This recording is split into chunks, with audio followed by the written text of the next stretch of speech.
Relief for farmers suffering from trade dispute tariffs is on its way. Soybeans are they're a big player. Anybody that is involved with agriculture knew that when the talk of this trade dispute was starting to fire up, soybeans were going to be the #1 target. The 2018 wheat crop is nearly in the bin, and you can learn how to fly a drone at an upcoming field day. I'm Janelle Brose, and this is Farm News 5. Farm News 5 is brought to you by Ford.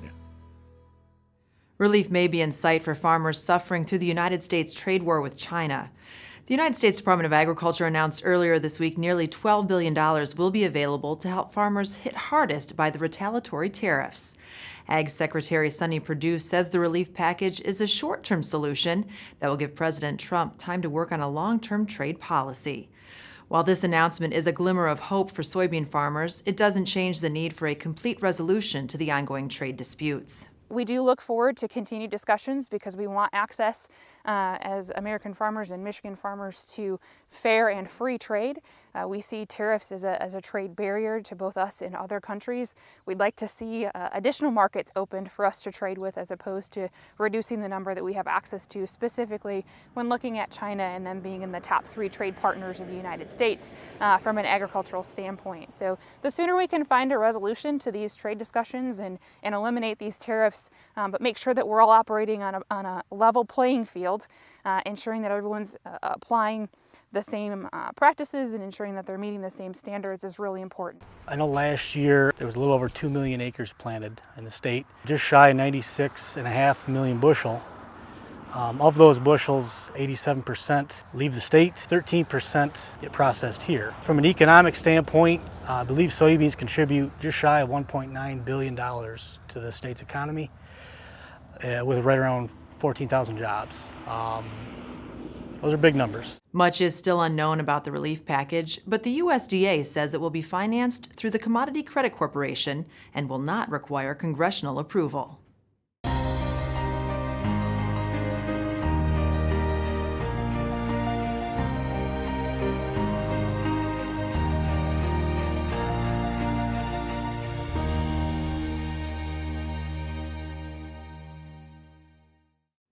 The 2018 wheat crop is nearly in the bin.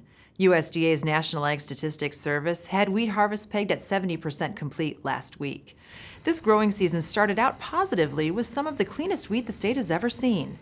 But hot or wet weather in various parts of the state is leaving a lasting impact on the crop. The wheat crop likes cooler weather, cooler temperatures. In fact, once you get above 82 degrees, the amount of photosynthate that is translocated to the grain for grain fill is reduced. When you hit 85 degrees, it's virtually zero.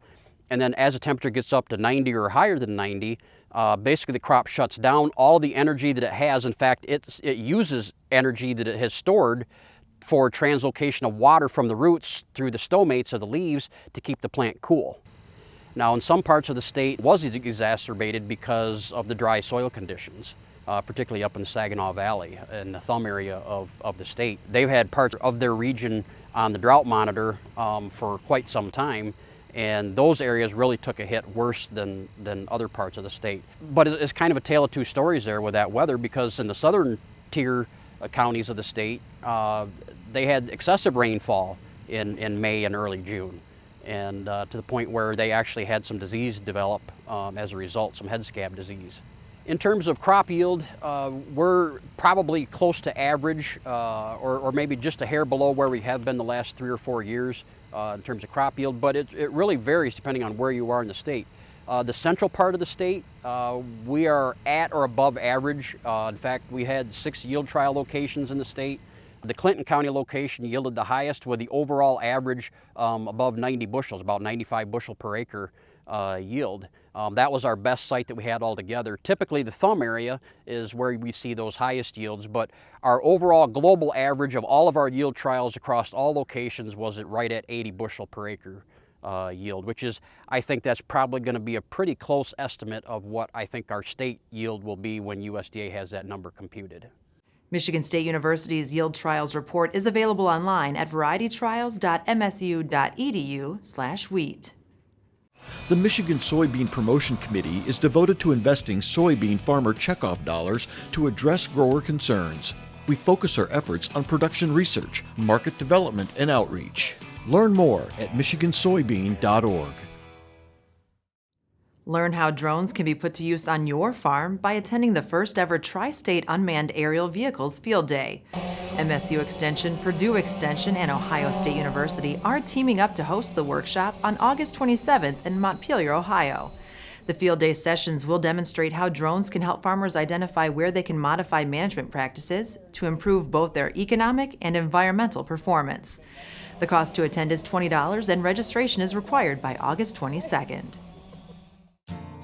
Don't rely on a handshake. Minimize your risk. Protect your relationships. Get it in writing.